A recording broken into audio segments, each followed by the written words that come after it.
Welcome to Scrunchy Time. I'm Nicole Hegstead, your fertility advocate. After 6 years of infertility and 3 miscarriages, I decided that I needed to become the advocate for my own body.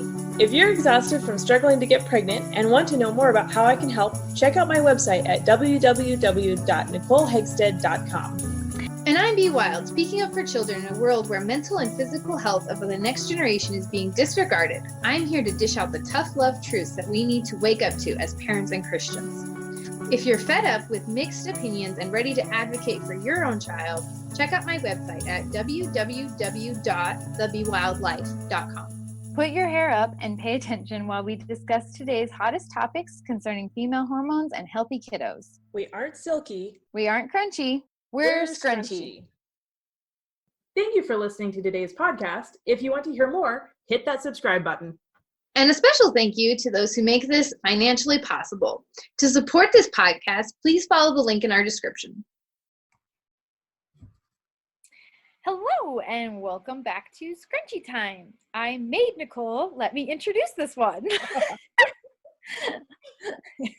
If you listen to our last 2 podcasts, she took over. Anyway, so welcome back. Today we're going to be talking about waiting on baby.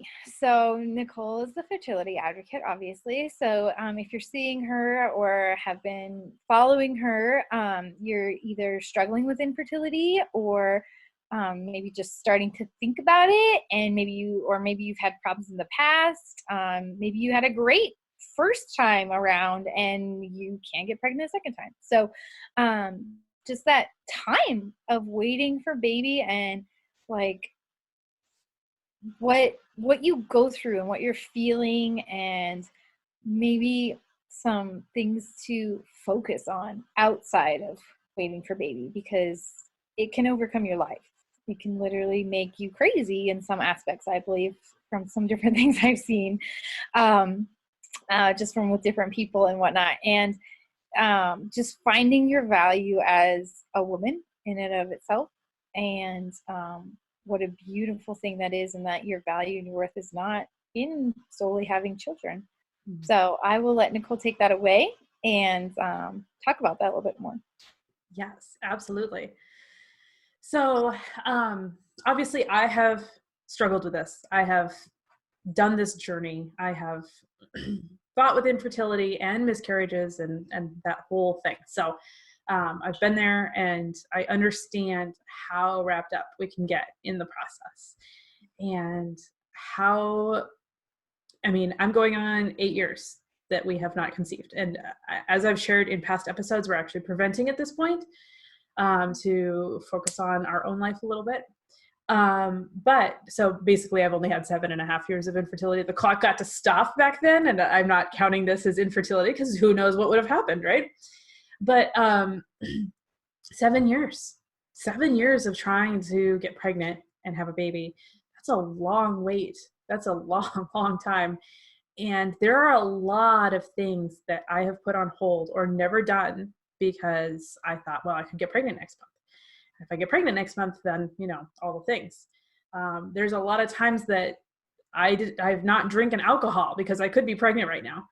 And I'm not saying if you're trying, again, that's one of those things where wherever you're at is what you need to decide on the alcohol thing or the drug thing. Like, you could be pregnant. Like, I'm not going to tell you to go do something that could harm a baby that you could be pregnant with. But there are times where I was more freaked out about the possibility of having a baby than what it was important to be living my life in those moments. And I can look back on those times and confirm that it was out of fear and not out of, no, you know what? Like, this is where my charting is. I actually could be pregnant. This is just not a smart choice right now. No, it was like absolute fear of that was just unrealistic and completely illogical and completely emotional at the time.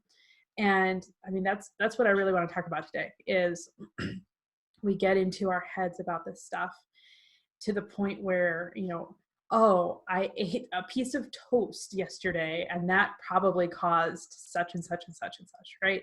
Like, we need to be living our lives despite the fact that we're waiting for our baby and actively moving towards our baby.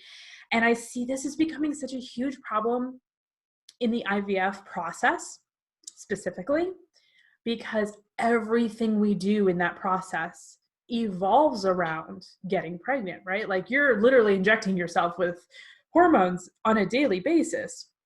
You're taking pills, you're, whatever specific process they have you in, you're doing this on a daily basis, and you're charting and you're temping and you're doing, like, when you wake up, what is the first thing you think about? It's going to be your fertility process, right? Because you got to temp immediately. And if you get up in the middle of the night, like, does that affect your temperature and all the things, right? Like, it's all the things.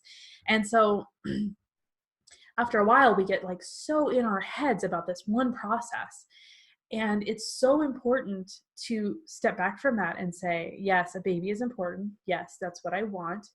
Yes, I'm working towards that in whatever capacity you've decided to do, whether it's natural hormone balancing, whether it's a surgery that you've needed, or whether you're doing traditional modern medicine route. Whatever that process is, yes, I'm working towards that. But this is one facet of my life. And my worth is not wrapped up in whether I can conceive and carry a child to term. My value as a human being is not diminished because I've had 4 miscarriages, right? And my value as a human being is not diminished because I haven't been able to carry a baby to term in 7 years. Like, that is extremely important to recognize. Like, it's not my fault I miscarried, right? Like, I didn't choose to do that. It's not my fault I can't get pregnant. I didn't choose to do that. And what we're saying when we start to get to that point of, I've got to have a baby, I can't go for a walk, I can't drink alcohol, I can't go on that trip, I can't commit to X, Y, or Z, then we're saying that our value is worth less as a human being than what it is to get pregnant, because getting pregnant is more important than me living my own life. And let's break that down for a second. So a lot of you know that I lived in a van for 10 months. A lot of you don't know that my husband and I are planning and hoping to do it again, possibly in the next year. I don't know, fingers crossed. We'll see if that works out. But it was amazing. It was a wonderful experience. And anyone out there, like, I've met a few people who are like, I've been thinking about doing that. I always say, do it 100%. If you are not interested in doing it and it just doesn't even resonate with you, then fine, whatever, right? Like, I'm not going to tell you got to go do it. But if you've ever considered doing it, do it. It's the most amazing experience you'll ever experience. It's amazing. So amazing that we want to do it again. My mother asked me. Living in a van amazing? What? Is living in a van amazing? Oh, living in the van is amazing. It's amazing. Sorry. How many times did I say that? Were you counting? I wasn't counting, but a lot. Okay.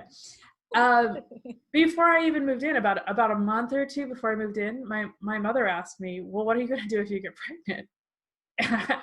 And like, my immediate response was, I'm going to love that child and I'm going to give birth to it and raise it and take care of it. What does that have to do with living in the van? Like,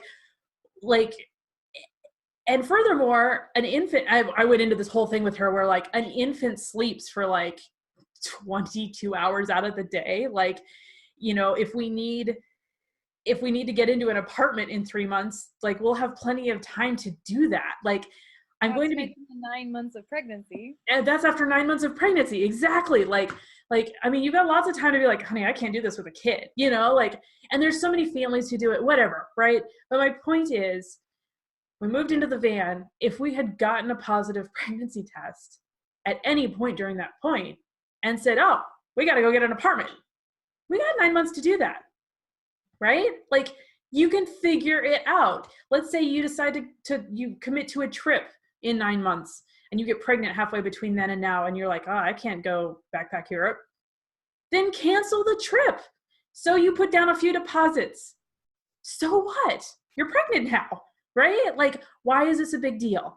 And so I think so many of us who are trying to conceive, we put our lives on hold for this. And it's devastating because, like, 7 years of infertility speaking here, right? Let's say I got pregnant now. Well, I'm not going to do those things now, right? Like, now I got a kid. So am I going to go backpack Europe with a kid? There are people who do it, but probably not. Honestly, like, just being honest, probably not going to do that, right? So it's important for us to recognize that these are the things I want to do. And I think it's devastating when we do that. So actually something that I am working towards is next summer, not 2020, but 2021. So not this next summer, but the next summer. I have issues with that phrase. Bridget and my husband can tell you. I get very confusing Said about it right the first time. You didn't need any clarification after that. Yep. So 2021, summer 2021, my husband and I are going to go hike the PCT, and just the Oregon and Washington part, not the California part. This is something I have wanted to do since I was 12. We were riding down Highway 101 on the coast, and we were looking out the window and thinking, I want to walk someday from Canada to Mexico along the Pacific coast. I want to do that. And 20 years later, 10 years later, I found out about the book Wild and listened to the audiobook and watched the movie with Reese Witherspoon. And I was like, holy crap, somebody made a trail. Like somebody already had that idea. Like, that's amazing. Like I just was going to walk down the highway. Like this is cool. And so basically I was like, that was my dream. And I wanted to do this since I was a little kid. Like I literally cannot watch the four episodes of Gilmore Girls because Lorelai tries to go hike the PCT and I just sit there and drool. And so this last fall when Bridget started her annual rewatch of Gilmore Girls, I literally thought to myself, I can't watch Gilmore Girls this year because it'll just make me want to go hike the PCT. And I thought, holy crap. I can't watch a movie because it'll make me want to do something that I've wanted to do all my life that I can't do because I might get pregnant in the next month? Seriously, let's stop and think about that logic, right? And it's easy to sit back and look at that and go, wow, that is like really messed up. But what is the thing in your life that you are not doing because you might get pregnant in a month? What is the thing you've said no to because it might happen next week? And if it happens next week, awesome, congratulations. All of the wonderful, wonderful things that I can say to you about baby dust sticking and rainbows and all of the beautiful things that come from having a baby, and congratulations. But if it doesn't, do you really want to get to the point where you finally do make that baby dust stick 5 years from now, 10 years from now, and say, I didn't do all these things because I was waiting for baby and I didn't know that it was going to take 10 years. If you had told me on my wedding day, it's going to take you 10 years to get pregnant and carry to term, I would have made so many different decisions leading up till now. So many of our decisions have been based on, well, what happens if we get pregnant? And that's part of why we're postponing at this point, is because I told my husband, like, I just need the peace of knowing that we're not pregnant and I can make this decision and do the things that we need to do. And so we agreed. We're postponing for 2 years and we're hiking the PCT in 2021. And so I want to encourage you as the future mother who is striving to get pregnant now, don't tell yourself no based on, well, what happens if I get pregnant? Because that will happen when it happens. And as a mother, you won't care about the deposit you put down. You won't care about anything else. Everything else will fade into the background. Everything else will become, that child will become the center of your world. And it won't even matter that you had to cancel plans at that point, right? My husband and I we were going to backpack Europe as soon as he graduated from college. And it was a $20,000 trip for 3 months. We were going to go backpack Europe. And we found a house for $25,000. And we decided to purchase the house in cash. Our first home was an amazing miracle. And I cannot tell you how many times I've looked back on that and thought, yeah, it's been good, but would we have enjoyed the trip better? But I can guarantee you that if that had been a baby, I never would think twice about the fact that we canceled a backpacking trip, right? And we lost money because we had deposits down. So when we backed out of a cruise and we backed out of several things that we lost money on, and I can look at that and go, man, we lost that money and we weren't able to backpack, and this house has been not a money pit, but we had things we had to do to it and all the things. Like I just look at that house and I see a lot of work and a lot of sweat and blood and tears that went into that house. But if it had been a baby, we wouldn't even be having this conversation about it. Like it would have been, yeah, we were going to go backpack and then we had a baby, you know? So don't hold yourself back thinking, what if I get pregnant? Because if you do, you'll fix it. It'll all fix itself. Trust me. Like there's nothing you won't do for your kid once that happens. So live your life today. And there is, as much as I hate the comment, just relax and it will happen, or stop trying and it will happen. Like please do not think that that's what I'm saying right now. But there is an aspect of when you are completely consumed with something that it won't work. Like there's a lot of emotions and energy that go on in the concept of like, again, you're shooting yourself full of hormones, you're hating on your body because your body isn't doing what you want it to do. And then you do relax and you do go on a vacation, you do find yourself, or you go about your life and then something happens, right? Like there are lots of women who have gotten pregnant by not focusing on getting pregnant. Again, I believe that that's because of a hormone imbalance, that by them actually going and relaxing, it fixed the hormone imbalance that they were going through. And then they naturally got pregnant.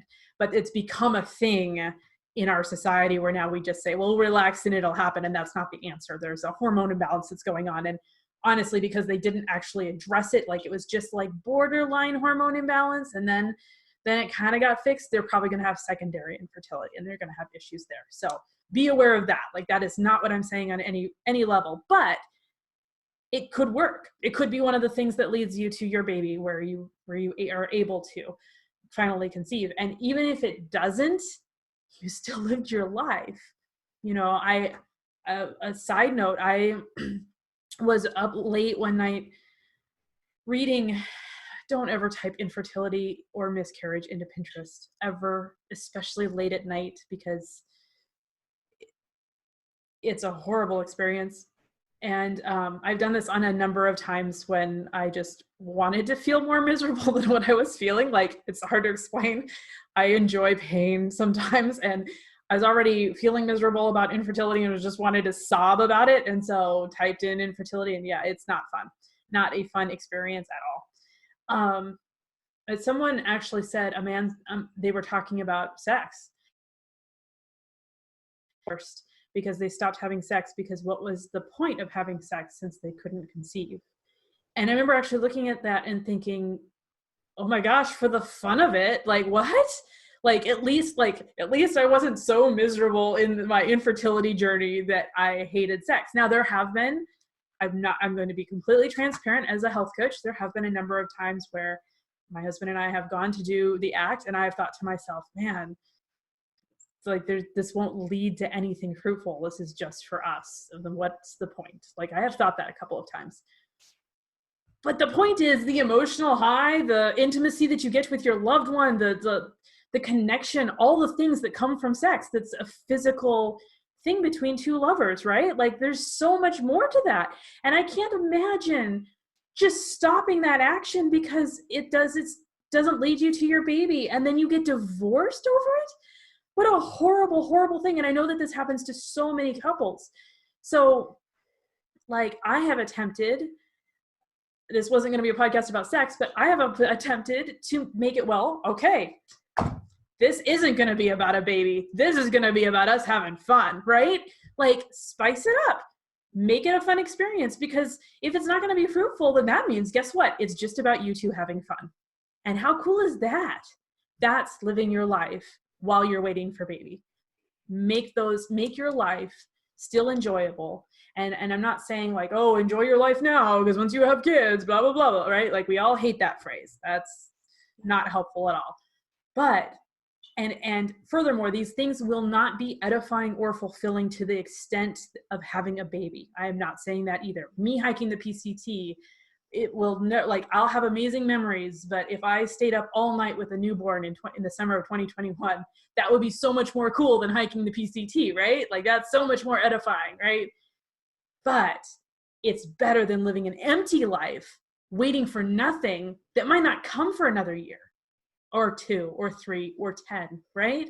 And so all I'm saying is make sure that you're not denying yourself or your husband things that are edifying to you, things that are good experiences, things that are fun and enjoyable because you're working so hard towards one goal that is one aspect. And again, your life is not wrapped up in the value of just being able to procreate. That is not what makes you valuable. You are valuable because you're a human being. And it's just not right what we do to ourselves in this situation. So I hope that all makes sense. I feel like I was on a soapbox again. I'm sorry. Awesome. I like to No, preach. awesome. All right, cool. Well, thank you again for joining us and listening to us preach, or me preach at least. And we will see you back in a couple of weeks. Bye. Bye. Thank you for listening to today's podcast. If you want to hear more, hit that subscribe button. And a special thank you to those who make this financially possible. To support this podcast, please follow the link in our description. To learn more about one-on-one coaching, books, and other resources, check me out at www.nicolehagstead.com. And check me out at thebewildlife.com. Our intro and exit music is titled Happy Song by Pachyderm. The song is licensed under an Attribution Share Alike license.